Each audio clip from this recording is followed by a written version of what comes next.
Hey guys, what is going on? This is Ip of RageQuitTV. Gonna be casting a game between KawaiiRice and Aria. Aria spawning as the Blue Zerg, and of course this is the guy that played against Huck like 4 or 5 months ago, and well, he just played so well. Many people thought he may have been Savior or J-Dong, but in reality, he is just a high school student who is really good, not on any teams. He wants to join OGS and that type of things. But you know what I think? I think EG is going to be picking this guy up eventually. Honestly, he is really good. And if he was in like a team house, he would just benefit so much. Without a team, Aria is definitely one of the best players I've seen. He has some Gosu APM at 200, but he is up against KawaiiRice, who I believe is also in high school. He is 18 years old, so he may have just graduated. He is a sick Terran player. He was in the Home Story Cup for just last weekend. And, well, he didn't only receive praise from Cloud, but also Damaga. So KawaiiRice, definitely a very strong player, and just not really that known. He was a big name back in the beta when me and Wolf used to drag him by the wrist to get him to play in online tournaments because, well, Wolf ran them. But since Wolf moved to Korea, KawaiiRice hasn't really been playing in online tournaments. He doesn't like the tournament environment that much just because he views it as bad practice. He'd much rather be playing Osu, which he is Gosu at. If you don't know what Osu is, it is a game where you pretty much move your mouse and click on circles. It's like a DDR or Guitar Hero, except with the mouse and mouse accuracy. So you can guess just how good KawaiiRice is with his micro because he has the fastest mouse in the West. And Aria, I'm actually curious who is going to have more APM between KawaiiRice and Aria. Of course, Aria is around 200 APM, but KawaiiRice, he may be able to get up that high. He has some intense spikes. He has the best Marine split I have seen from any foreigner. Of course, like Marine King Prime will beat him in Marine splitting, but KawaiiRice, pretty darn good. And also, something unique about both these players is they both come from a heavy Brood War background. KawaiiRice, back in Brood War, is the youngest person to ever reach the WCG USA Finals. He was a very strong in Brood War, and I have no clue how good he was in Brood War. I'm assuming he was maybe like C or B ranking on IC Cup standards. I don't really know. It's just a complete guess. But he is definitely really good. Probably B plus actually, because that's around what DDE was. DDE was B plus, A minus, and I'd say Aria is around DDE's level in StarCraft 2 from the first game. Well, he's probably a bit better. I don't know. I'm not going to make any accusations or guesses. Just say Aria is really good. People thought he was J-Dong or Savior. So, that speaks for itself. We don't need to go into Brood War because, well, he's not a Brood War player. He is a StarCraft 2 player. Aria gonna be transferring his drones over to his hatch as soon as it finishes. He did go for a hatch first, like any other Zerg would do in ZVT, and now he has 4 lings out. Looks like he will be trying to get some type of scout on, but the Overlord, let's see, what has it seen? It's seen the command center, so he knows this is a 1 barracks expand, but something that KawaiiRice did that's a little bit unique is get double refineries. And why do that? Because he went for this command center, and then went for the double refinery, and then threw down another barracks. And why does he do this? Because, well, most players go for barracks, then a factory, and get a reactor on the barracks. Get double Hellions out, get them to the Zerg player's base at 545, 550, and then expand once they have map control. KawaiiRice doing something a little bit different. Gonna go for the 1 racks expand. This would be very vulnerable to any type of Baneling opener. But Kawhi did get the scout on, saw it was a hatch first, sees the pool timing, sees the pool finish without any gas, so he knows this is perfectly safe. And Aria is getting a spine caller at about the time you would normally. He's not really adjusting it. He got that spine caller, looks like at 5:15-ish, which is when you really want to get it. It's going to come just a little bit early, not a big deal. It just shows you that Aria is playing to the standard Terran and not what KawaiiRice is doing, as this Hellions are going to be coming out a little bit later. He could have got like 15, 20 more minerals if he waited. So again, not a big deal at all. Just goes to show that KawaiiRice's build, he does sneak out any economic advantage he can, and he's taking his guys off of gas. But his minerals are oversaturated, so I don't know how much this does benefit. He is right now mining at 2.5 extra SCVs, possibly.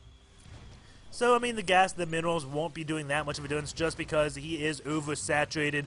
And if you don't know what I'm talking about, every SCV on a mineral patch after 16, given the patches have 8. If you go over to like gold bases, they have 6. So any SCV after 12 in that case, is half as efficient. So since KawaiiRice did have 5 or 6 extra on those minerals, he was just losing 3 or 2 SCVs. Not the biggest deal. Aria is going to be setting up his wall. He does know that it's not mass Hellion. This one Overlord is going to try to get a scout on, but it does go down. Does he get the chance to see? He sees the reactor, sees the command center gone, so he knows it is down here. KawaiiRice, he knows about the factory just because he saw the Hellions. He gets the count on the Hellions, so he knows the factory was that one building he didn't see.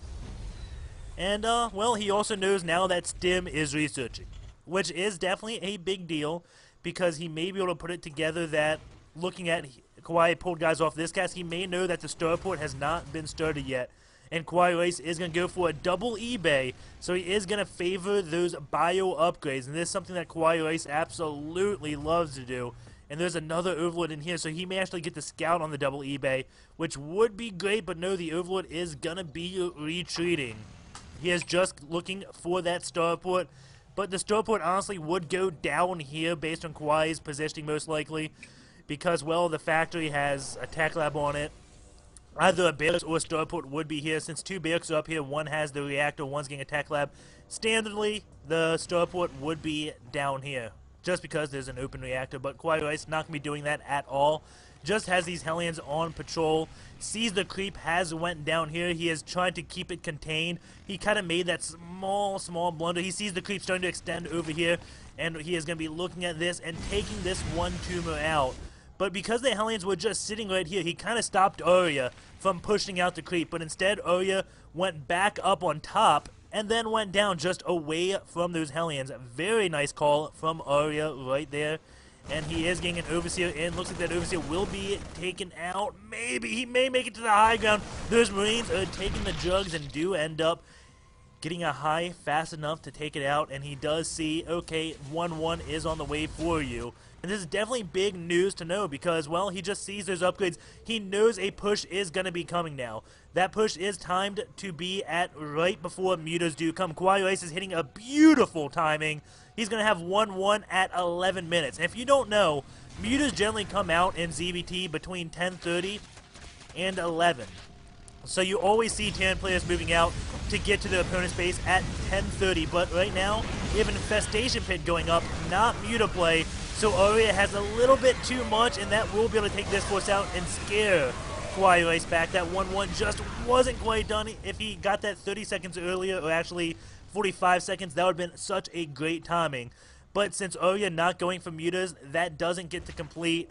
And, well, it's a lot less effective than it should be. But if, I tell you, if Aria was going for mutas, that has about a 70% win rate, I'd say. But thankfully, Aria is not going to be going for them. He is getting pathogen glands, +2 melee, +1 armor. So, Aria, for some reason, not going mutas, and that definitely does save him. And you may be wondering, why does that kill you if you're going mutas? Well, you got to keep in mind, if he was going mutas, chances are he'd have 600 saved up, which is a lot of banelings and a lot of lings that would not have been in that battle. And that would have bought KawaiiRice enough time to be at 1-1 combat shields against a relatively non-upgraded Zerg, and that is just devastating. But it looks like it will be transitioning into the late game now as both players are near the same supply. These lings just picking off what they can. And since the Infestor Tech is out earlier, that doesn't mean that we won't be seeing Aspire. Since he skipped the mutas, he may just go into insanely fast Broodlords, which would be great against what KawaiiRice is doing. He has delayed that starport for so long. If we had a quick switch into Broodlords, in this case, I think they'd come out between 18 and 19 minutes. Probably wouldn't be any Vikings out because KawaiiRice delayed that starport so long, he doesn't have any medevacs right now. So he needs to get medevacs out, then he can switch over into Vikings, and then he would be able to deal with Broodlords. And we do see Baneling's bird right now across the map. In case KawaiiRice has any ideas about moving out, those Banelings may do a lot of damage. But something I really don't like about them is they're kind of placed right next to tumors, and KawaiiRice will be bound to scan to take them out. I love these placements. But over here, this is right next to it. Well, maybe. Maybe it'll get a scan up here and take these out. But KawaiiRice is going to scan right on that Zelnaga Tavern. We do have an unburrow from Aria to get those out. But I've always been kind of experimenting. I had here a run by. Oh, taking out these rocks. but I have been experimenting with the best places to burrow. This one Overlord definitely going to be going down, and that will turn Aria's supply upside down, which means he is supply capped. But I've been trying to experiment best places for Banelings in my games. Well, back before when I played, I haven't played any really in Season 5, but in Season 4, I always kind of started playing with Banelings, and I noticed whenever you place them near the edge of your creep, they will be scanned. What you gotta do is place them really far away, maybe like, I don't know where he could have placed them, but just don't place them on the edge of your creep. If you do, make sure you keep them, keep an eye on them, because they will be scanned and most likely taken out. And Aria has seen out these rocks, but KawaiiRice not in this area just yet. We have an Ultralisk Cavern on the way for Aria. He is not going to go for Mutas, as I don't even think he has a Spire out. No, he does not have a Spire. He can go straight for this Ultralisk Cavern and getting Ventral Sacks with Overlord speed, so he is going to be doing a drop play. And oh my god, Aria is a Brood War player, so he may be gearing up to do Ultralisk drops on tanks. And, well, Overlord drops were just so big in Brood War, so we'll see if he does that right now. Actually, no, they weren't really. Zealot Bombs were.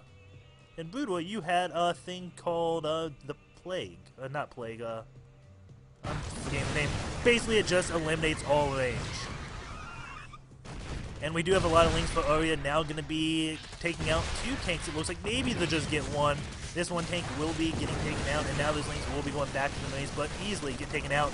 KawaiiRice is moving forward, going to try to put some pressure on there. A lot of infestors just staring those Marines in the face. Marines don't want to engage them because they would be fungal growth, just like they got. And now KawaiiRice sees, uh-oh, Ultra's out. He is also down here, takes out that 1 hatch. That does not get canceled. And, well, there are plenty of Ultras. I'm kind of curious if he's going to be dropping the Ultras on the tanks. That would be such an awesome play. He is gearing up. Ultras are going in the Overlords. And it looks like he may just be doom dropping. He is going over to the right. And now we do have KawaiiRice sieging up his tanks. And he is going to have to make a decision right now. He's going to have to say, okay, do I go and defend my base? Or do I just do damage? He is going to be going up into this top left base. This base may, no, that is going to get defended with the Spinecrawler and Lings. But here we go, Doom Drop for Aria is coming. He says, screw you, mech, I'm just going to go over here.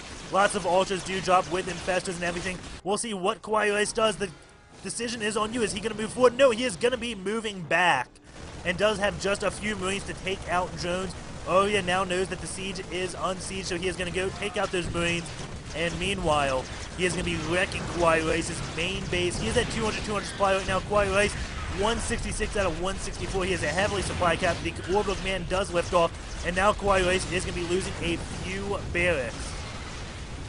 And looks like the Ultras are going to be getting back to the Overlords and getting away. And here he goes. He's getting in. Get in, get in, get in. KawaiiRice also trying to take out drones at the gold. I'll look at the drones killed. And a big phone growth goes off here. Ultras can't make up their mind. And 2 go down. And he's going to get in this Overlord. The Overlords are not going to get away. Actually, they do. 1, almost 2 go down. And oh man, that was close. And meanwhile, we do have Infestors burrowing, fungal growth going off on all these Manvex. Now going to unburrow, get another fungal growth on them. This one drop just sitting here right now. It looks like he will be taking out all 3 of these Medivacs. And now Aria is going to be going in for round number 2. KawaiiRice has just left his base. And uh-oh, we have the Doom drops yet again. 1 Marauder and 1 Marine cannot hold this. The Ultras do pounce down. KawaiiRice at 2-2.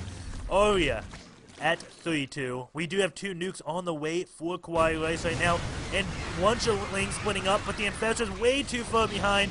Those Lings could not act like a meat shield. They didn't do too much damage. They were kind of hoping those Infestors were close by so there would be fungal growth to deal a lot of damage. We have a bunch of Infested cannons now being spawned to help with the building destruction. Anything that lifts up will be able to get taken out. Fungal growth going down on a lot of tanks over here. The Ultras trying to come in. They have kind of a good concave, but it looks like it won't be enough right here. But KawaiiRice's main, again, just under siege. All these units gain fungal growth with Infested. Infestors going down before they can get fungal growth. That is a little bit of a blunder there. Going into the workers killed, it is 24 drone, SCVs killed and 14 drones killed. And now this one Ultra trying to kill those Marauders, but, well, they just can't. They're kind of silly like that. If Marauders go in this, like, straight line, the Ultras can't do damage. They have to depend on their AoE. 1 Marine, oh my god, he is trying to take out an Overlord, but that is not going to be happening. And now Siege Tanks are going to be taking out what is left of Aria. We do have a medvac here with 6 HP. And Aria is going to get a beautiful flank from both sides. This will be enough to clean up. As you see, those tanks just get absolutely melted. And that is what you have to do with ultras. All Aria moving that one ultra back that was in the red, keeping it alive while these lings run behind those Marines. And what is going on with this one drop? Nothing. It is just chilling out. That one ultra in the deep red. And it looks like Aria is near like 200 energy on all his queens. He kind of stopped injecting, which I really dislike. And now the medevac with 6 HP gonna fly over the ultras, just kind of taunt it. And Aria looking like he is gonna be dropping his units to put them back up with his main force. And it would be so awesome if, oh my god, no way. And the queen is gonna be doing it. She will be transfusing that ultralisk. Aria using that energy like a boss, gonna heal up the ultra so he is as good as new almost. And 2 nukes on the way. Have those been on the way forever? No, he's getting 4 nukes right now. And KawaiiRice is going to be going mass nuke. He has all these buildings, and this is going to be so hard to attack into. I mean, I don't think Aria can take this out without Broodlords, honestly. Ultras and Lings, they're just going to get funneled on supply depots, and these tanks are going to have a field day, especially with the bio behind it. KawaiiRice, 139 supply, Aria, 196. But with his beautiful Sim City, I mean, there's nothing that can take this out, I don't think. I mean, Aria, going to this army supply, he is not too far ahead. By about 40 supply, looks like 25%-ish. But it's not going to be enough. There's just too many buildings in the way. So much these Marines can just move back to. I mean, Ultras will get just... They probably may not even fit through supply depots. Or they'll attack and just get completely funneled. I mean, this right now is not looking good. Aria cannot engage into this. He needs to do what he's doing with these drops. Just keep this up. Aria should probably go on this side too. Drop a few Ultras next to this PF and take him out. Ultra's going to come back down. This one has 8 kills. Keep in mind, this is the one that was in the red. That did get healed. And we do have an SCV building a sensor tower, then a command center. So this game is going to be going in the super late as they have divided the maps in half. KawaiiRice is going to come back. The Ultralist does not want a piece of that, and he will be retreating. We do have a Nidus network being built with 6 spines and a greater spire plus 3 carapace also on the way. And here we go. The Ultra going to come in. Everything gets fungal growth. And is it going to get another one? Yes, he does get another fungal growth. This Ultra is going to go down, but a lot of bio did get cleaned up there. However, bio at this point in the game, I don't know if it is going to be worthwhile. We do have 2 ghosts now. 1 nuke is going off. Will Aria find that? Yes, he immediately finds it. It looks like we have another nuke, and we'll just see how quick he finds this. Oh my god, he already saw that. Like, as the nuke went off, he was watching that. And now you can see he's just looking all around, making sure he didn't miss anything. Boom, he knows that. And yeah, he's just looking all over his base for those nukes. And KawaiiRice, this is so smart of him. He is not at 200 supply, and he has more nukes. Looks like he's going to nuke the same hatches yet again. And that one nuke lands, and this one will. It doesn't take out the hatcheries, but one thing I don't think enough people mention, and oh my god, more ghosts. Okay, I gotta stop paying attention to these ghosts. But one thing people don't really mention is that nukes, they insta-gib lava. So if you get to a Zerg player who's 200 supply, depending on just remaxing, if he doesn't have like a lot of Broodlords, and it looks like KawaiiRice right now picking off all the drones, getting rid of the gas. He's not using nukes, he is just killing the drones on gas, being so obnoxious, and that will limit the Ultralisk, Broodlords. Zerg is really dependent on gas late game. But okay, back to what I was saying. A lot of Zerg players, if they go to like 200 with like Ling Infesto or Mutas or Roaches, things that aren't really supply efficient, what they will end up doing is they'll turtle up, and then they will get a lot of lava and a lot of money. And they'll sacrifice the army and instantly build like 20 Ultras. If you nuke a hatch, it kills all of the lava, and well, you won't be able to rebuild. So nukes are so good, and touching that Broodlord, just getting a tap. We have the 1 ghost up here, and looks like this hatch is going to be nuked. But 2 overseers do come. Will it get enough to take it out? The nuke's so close to landing. But uh-oh, I don't think Aria knows about the nukes on his Broodlords. Oh my god, Aria! You're going to lose like 3 Broodlords, possibly 4. Oh my god. Oh, 4 Broodlords do go down. These Broodlords low on health, and the ghost being the baller he is, just double snipes, take both of those out. Aria's broodlord count is completely devastated. And 8 broodlords is definitely a lot. Looks like we have another drop for Aria going on. But back in this main, he needs to put pressure on this side of the map. I mean, this is barren. This is like a desert. Come on, why do you keep coming over here? This is probably give up by now on this side of the map. He needs to start attacking the other side, but in his defense, the sensor tower is protecting the vital portions. KawaiiRice does not care too much about this. Snipes going down on those ultras, just taking him out instantaneously. And again, ultra's completely useless just because of KawaiiRice's SimCity. Aria needs broodlords, but you know what? They just got nuked. So, I mean, what could Aria do at this point? KawaiiRice now catching up in supply. He was like 130 supply to 200, and then he turtled and went for nukes, and now the supply is actually almost in KawaiiRice's favor. Aria does not really know how to defend against this, and quite honestly, I don't know how to defend against it either. Like, I'm just thinking, like, as a Zerg, what would you do against this differently? Aria, I mean, maybe not get ultras.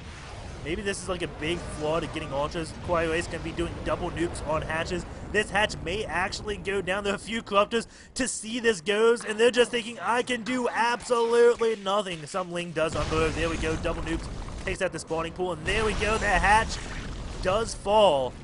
And man, how bad would it be to be a corruptor? Just seeing those goes, hi guys, what's going on? I can corrupt you. And now just getting fired. These guys have to feel like the most worthless units in the game right now. Even drones would have been more beneficial than these corruptors. And it looks like we do have, I missed kind of a drop here. That PF does get taken out, but Kawhi does come back, and now he defends that, and there goes the GG. So KawaiiRice just nuked his way into winning that game. Such a brilliant play, and let's try to find out when those nukes started. And I want to see, like, the loss tab. I just want to see how this loss does come. Aria right now lost a lot, actually, in this drop. If you didn't see that. Well, he took out a some tech, but, I mean, he did definitely lose a lot. He took out a few barracks, and we'll see what KawaiiRice does build come late game. If he's mainly building bio or tanks. So, yeah, I mean, you can see Aria, he was less resources lost, and now he has more. And this one, that does take like 20 drones out. The working count 85 to 49, still good. But again, I'm just waiting for the nukes. That is all I am waiting for. And I don't see it just yet. That's a drop ship. And okay, they're being built. So we're gonna have the nukes right about. Come on, Ghost, move out. Personal cloaking's done now. Those ghosts are going to be moving. Ghosts are going to be moving. There we go. There they are. Pause the game. Go into the Lost. Actually, Nuke's not yet. He's doing a drop, so we'll let that. Okay. Both players, 17k. It is such an even game in the Lost.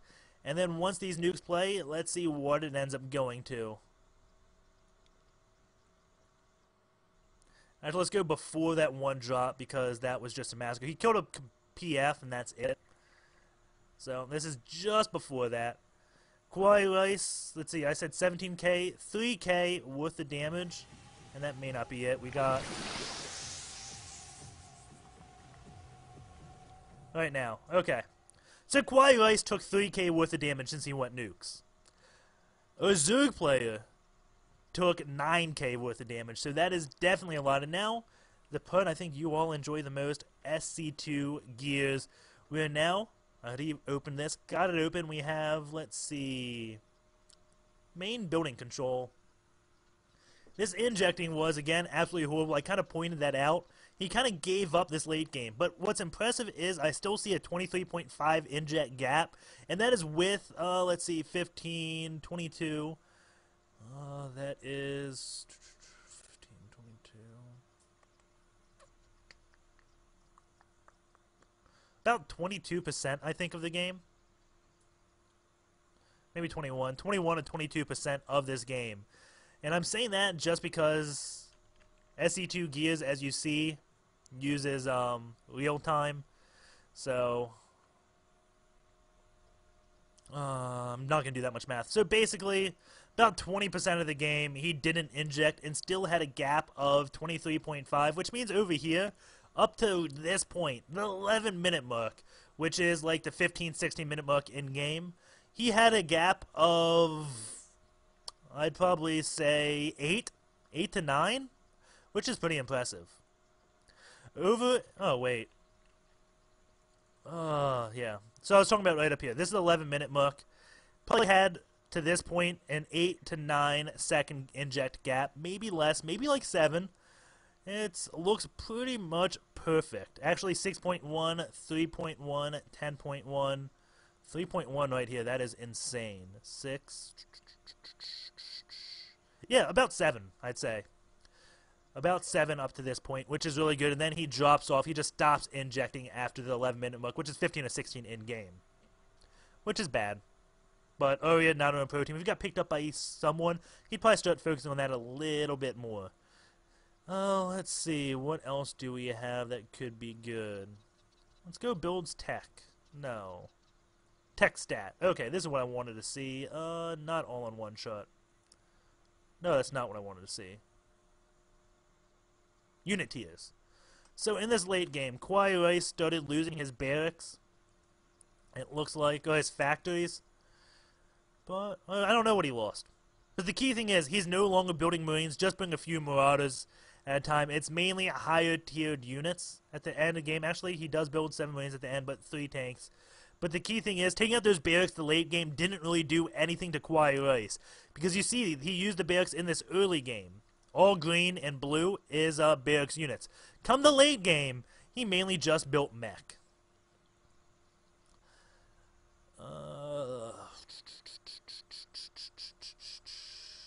APM. Oh, I said APM. KawaiiRice 145, 269 spam.